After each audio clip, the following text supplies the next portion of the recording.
Bonjour à toutes, bonjour à tous, c'est Ariel, la fiancée des étoiles. Je vous souhaite la bienvenue à notre rendez-vous hebdomadaire. C'est l'astro-tendance du 16 au 22 janvier 2023. Alors, cette semaine ne se distingue pas par des événements mirobolants, à part la nouvelle lune qui se forme en Verseau. Et pour oublier personne, une autre conjonction se forme entre Pluton et le Soleil en Capricorne. Alors donc, dans ce podcast, nous allons aborder ces deux conjonctions, car tout le monde n'est pas concerné par cette nouvelle lune en Verseau, et aussi c'est la même chose pour cette conjonction Pluton-Soleil en Capricorne, qui, à mon sens, ne va laisser quand même certaines personnes pas indifférentes. Je pense qu'elle va produire quelque chose. Enfin, donc je vais vous expliquer ça. Commençons, si vous le voulez bien, par cette nouvelle lune qui se forme donc en Verseau. Alors, le 21 janvier à 21h53. Alors, elle est en affinité avec Jupiter en Bélier et avec Mars en Gémeaux. Donc, c'est plutôt bien, c'est cool, c'est sympa. Mais il ne faut pas oublier dans l'euphorie que Saturne est toujours en Verseau. Eh ben oui. Donc, au risque de casser l'ambiance, mais c'est pas l'intention, ce signe est toujours sous l'empreinte, le joug de Saturne. Donc par conséquent, il ne faut pas s'attendre à un démarrage en trombe lors de cette nouvelle lune. On se calme, on y va tranquille. Donc il faut prendre son temps, il faut faire les choses avec méthode et surtout, par ordre de priorité. Alors qu'est-ce qu'elle propose, cette nouvelle lune Alors, elle propose un redémarrage, parce que c'est quand même la fonction première de la nouvelle lune, notamment d'une conjonction, parce que tout le monde est là à être scotché sur la nouvelle lune, tout le monde mise là-dessus, comme s'il y avait que ça d'ailleurs qui existait maintenant, mais non. En fait, c'est juste une conjonction. Une conjonction, c'est, en astrologie, ça symbolise un démarrage, ou un redémarrage, ça dépend. Voilà, donc là, pour le coup, c'est un démarrage, soleil, lune. Bien, donc en Verseau, donc bon, ça propose, voilà, cette nouvelle lune, c'est une opportunité, c'est un moment qui permet effectivement, voilà, de redémarrer ou de démarrer, ça dépend en fonction, par le biais de nouvelles idées, d'un nouveau concept, d'une nouvelle méthode, pourquoi pas d'un nouveau mode de vie, parce que j'insiste, on est dans le Verseau. Donc, en fait, cette nouvelle lune, elle apporte un peu d'air. Elle apporte de la nouveauté à une situation, à une relation, histoire que les choses repartent du bon pied. Alors, on peut dire que cette nouvelle lune est propice, voilà, pour remettre une relation sur les rails après une période de flottement, mais en prenant la bonne résolution.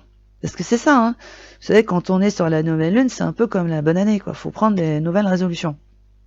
Et là, il faut prendre la bonne résolution de laisser de la marge de manœuvre à l'autre, de ne pas l'étouffer ou de ne plus l'étouffer et de lui laisser son espace vital. Voilà. Pourquoi je vous explique ça ? Parce que la nouvelle lune, encore une fois, c'est la conjonction entre le soleil et la lune. Mais ces deux énergies, au risque de décevoir tout le monde, ça gère la vie quotidienne. C'est tout, ça va pas plus loin. La lune, c'est la vie quotidienne. C'est tout. Point barre. Donc, en ce qui concerne le Verseau, il faut garder à l'esprit que ce signe n'aime pas être étouffé. Parce que c'est un signe d'air. Il a besoin d'air. Alors, je vous la fais simple, c'est ça, le Verseau, il a besoin d'air pour respirer. Et qu'il a du mal avec les contraintes, les contingences bassement matérielles. Ça lui casse les pieds au Verseau. Il se sent très très vite étouffé. Donc, il faut profiter de cette nouvelle lune pour respecter l'espace vital de l'autre et s'y tenir. Voilà. Et comme Jupiter en Bélier est dans le coup, ainsi que Mars en Gémeaux, on peut dire que lors de cette nouvelle lune en Verseau, c'est le moment de repartir sur des nouvelles bases, voilà, mais sans étouffer l'autre par des sentiments, des désirs de romantisme, parce que quoi qu'on dise et quoi qu'on pense, le Verseau, les Gémeaux, le Bélier ne sont pas des signes romantiques, c'est pas leur truc. Ce sont des signes d'air et de feu. Donc il leur faut de l'action, il leur faut du mouvement, il leur faut pas trop de routine. Faut pas les enfermer dans des habitudes parce que sur le fond, c'est ça qui déclenche les conflits et qui conduit à une rupture. Ce sont des signes qui sont assez indépendants. Donc il faut comprendre, et ça c'est le nœud sud en Scorpion qui nous le dit, parce que le Scorpion et le Verseau, on le sait, ça coince. Et c'est la même chose avec le nœud nord en Taureau, ça c'est pareil, entre le Taureau et le Verseau, ça coince. Mais je vous le dis, le Verseau est un signe très indépendant, il aime son espace vital, il aime mener un peu sa vie comme il le sent, comme il l'entend. Il faut dire les choses. Les Gémeaux, c'est la même chose. Et puis le Bélier, c'est pareil. Donc, avec le Scorpion d'un côté et le Taureau de l'autre, on peut dire, ouais, il y a peut-être eu un peu, vous voyez, des excès, un peu de jalousie, de possessivité, vous voyez, un peu comme ça d'enfermement, et c'est ça qui a créé, ben voilà, ces mouvements d'humeur, peut-être cette errance, peut-être cette période de flottement. Donc là, lors de cette nouvelle lune, ben allez, il faut dire promis, juré, craché, croix de bois, croix de fer, si je mange, je vais en enfer. Allez, il faut promettre là de plus prendre la tête avec des trucs qui sont pas compatibles en fait. Voilà, faut pas voir la liberté qui est revendiquée par le Verseau comme un truc épouvantable, c'est juste parce qu'il a besoin d'air. Voilà, donc il faut prendre la bonne résolution lors de cette nouvelle lune, voilà, dans la mesure du possible, en fait, de respecter l'indépendance de l'autre, et dans cet état d'esprit, on va dire ouvert, spontané, sympa, une relation ou une situation, ça dépend des cas, qui a subi une période de flottement, de doute, d'errance, peut repartir du bon pied, et pour le coup, dans la bonne direction. Alors cela étant dit, abordons cette conjonction Pluton-Soleil en Capricorne, alors qui pour le coup se produit donc le 18 janvier. Alors, si je souhaite aborder cette conjonction, c'est parce qu'elle se forme le 18 janvier à 14h11, et à 15h44, Mercure repasse la marche avant en Capricorne. Donc, ça peut être assez intéressant, et par ailleurs, si j'aborde cette conjonction, c'est pour que vous compreniez qu'il n'y a pas que la nouvelle lune qui offre un redémarrage ou le commencement de quelque chose. Une conjonction comme celle du Soleil et de Pluton en Capricorne offre également les mêmes possibilités, mais pas dans les mêmes circonstances, pas dans la même ambiance et pas pour les mêmes raisons, bien évidemment. Donc cette conjonction Pluton-Soleil en Capricorne est la marche directe de Mercure dans la foulée. Qu'est-ce que ça laisse présager? Eh bien, on peut dire qu'après des jours de galère, de questionnement, de travail intense et acharné, des personnes redémarrent d'un coup, sans crier gare, notamment sur le plan professionnel, puisque c'est quand même le registre de prédilection du Capricorne. Alors, on peut se laisser aller à dire que ce qui est entrepris entre le 6 et le 19 décembre 2022, qui a stagné, qui a suscité des questionnements ou un travail intense, peut franchir une étape, mais d'un seul coup.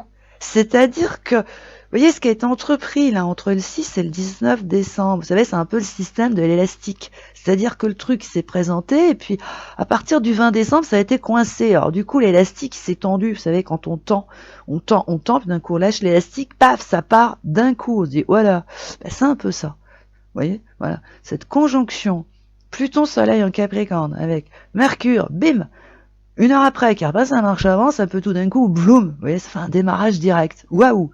Bon, c'est bien, c'est une bonne nouvelle. Alors, bien sûr, dès lors que Pluton est évoqué, ça suscite des craintes, parce que désormais, alors allez savoir pourquoi, j'en sais rien du tout, mais alors, maintenant cette planète est considérée comme destructrice, voilà. Mais c'est une erreur de penser ça. C'est une erreur énorme, parce que lorsque Pluton est en affinité avec d'autres planètes, il se révèle positif. Oui, c'est quand il est en aspect dissonant, que oui, c'est détruire pour détruire, mais là, c'est bon, hein, Pluton, cette conjonction là, Pluton-Soleil en Capricorne, Franchement, il y a le nœud sud en Scorpion qui est en base arrière, il y a Neptune en Poisson, il y a le nœud nord et Uranus en Taureau, ça roule, hein. Et il y a Mercure en Capricorne, ça baigne, hein. Pas de souci, c'est pas du tout négatif. Voilà. Donc, oui, je vous explique ça pourquoi? Parce que oui, ce redémarrage peut être accompagné par la destruction, mais d'un truc périmé. Voilà, c'est ce qui empêche d'avancer, quoi. Alors qui du coup pourrait expliquer ce truc comme ça stagnait là, hein, vous savez pas trop.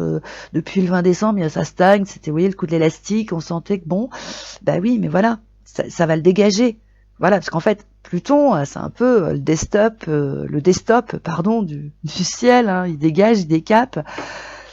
Et aussi, alors ça fait peur parce que c'est vrai que Pluton, maintenant, je crois que plus personne va en entendre parler parce que ça fait peur, mais parce qu'en fait, les gens, maintenant, ils savent plus se défaire de ce qui leur sert à rien, à part leur pourrir la vie. C'est comme ça. Mais bon.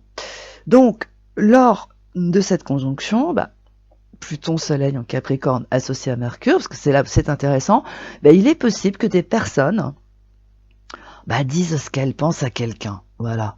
Alors, un peu froidement, hein, ce que je vous dis, c'est du Capricorne. Alors, Capricorne, c'est froid. Hein. Mais pour ces personnes qui vont peut-être, vous voyez, se lancer dans cette démarche, ça va être une étape un peu inévitable. Parce qu'en fait, elles vont comprendre que si elles veulent avancer sereinement, elles vont devoir mettre les points sur les i et les barres sur les t. Voilà. Alors, sur le coup, ça peut surprendre. Mais si on veut être objectif, il y a des tensions qui planent depuis plusieurs semaines. Et il faut envisager que des personnes en aient assez. C'est ça en fait l'idée. Et puis qu'elles dégagent le truc parce que ça les dérange, ça les perturbe, ça les empêche d'avancer, ça les tracasse, ça les tourmente. Voilà quoi. Vous voyez, c'est un peu un boulet. Voilà, voilà. Donc elles veulent s'en défaire. Parce qu'en fait, il faut comprendre que Pluton, il sert à faire de la place. Voilà. Ouais, c'est comme ça. Donc lors de cette conjonction, des personnes peuvent faire de la place. Voilà, ça ne va pas plus loin. Mais, moi je vous dis, ça va pas plus loin, hein, voilà.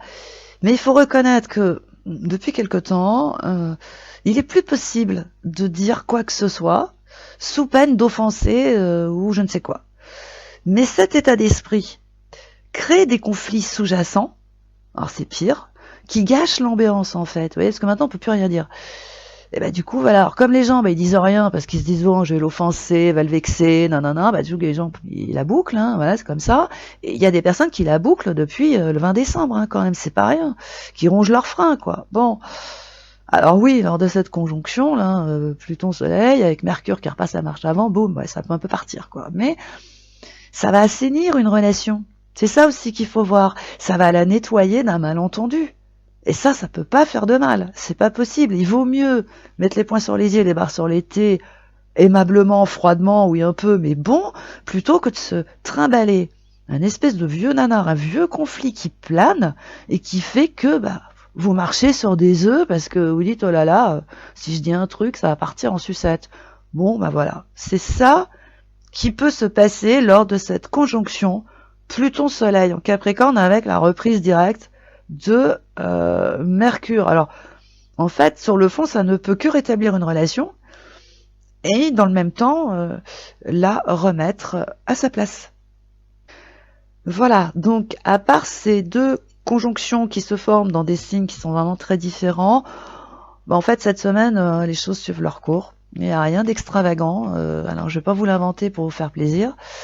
Parce que c'est pas le genre de la maison. Donc pour le moment, Pluton est toujours en Capricorne, Neptune occupe toujours les Poissons, Uranus et le nœud nord campent en Taureau, et quant au nœud sud, il est toujours planqué en Scorpion et il fait le taf. Voilà, rien à signaler de particulier. Donc je dirais qu'en fonction des transits planétaires qui animent cette semaine, parce que vous imaginez bien que je les ai tous et dans le détail, on va dire que c'est la vie quotidienne qui est privilégiée, c'est ce que je vous disais au début. Donc, il faut s'en occuper soigneusement, il faut en prendre soin, il faut la cajoler, il faut lui apporter du confort, il faut mettre un peu de liberté, voilà, si ça manque sur une relation, il faut assainir une situation, un truc là qui est un peu bancal, ça aussi il faut le nettoyer, voilà, vous voyez, bon. Et puis, ce faisant, pour moi, ça va bien se passer cette semaine. tranquillement. Voilà. Donc je pense avoir fait le tour de cette semaine. Donc si vous le souhaitez, vous pouvez me retrouver. C'est toujours le mardi et le jeudi matin entre 10h et 12h. Et aussi, vous pouvez consulter Aloïs Bérénice Zélie, Isabelle Edomi et tous les autres membres de l'équipe de Dial Voyance qui sont une joie de répondre à toutes vos questions au 08 90 37 04 70 pour l'audiotel et au 01 84 07 04 48 pour la CB. Si vous le souhaitez, alors, vous pouvez retrouver cette astro-tendance, des podcasts, des horoscopes. Alors, il y a aussi le roadbook 2023 qui est disponible et ça y est, j'ai fait le podcast de l'année 2023, il est en ligne. Il y a d'autres articles aussi, c'est sur le blog www.lafiancéedesétoiles.com. Et si ce n'est pas déjà fait, ça je vous le rabâche toutes les semaines. Abonnez-vous à notre chaîne. Si cette vidéo vous a plu, appuyez sur le pouce en l'air, partagez-la, car cela augmente notre visibilité. Je vous souhaite une super semaine, puis je vous retrouve la semaine prochaine. Ciao, bye bye.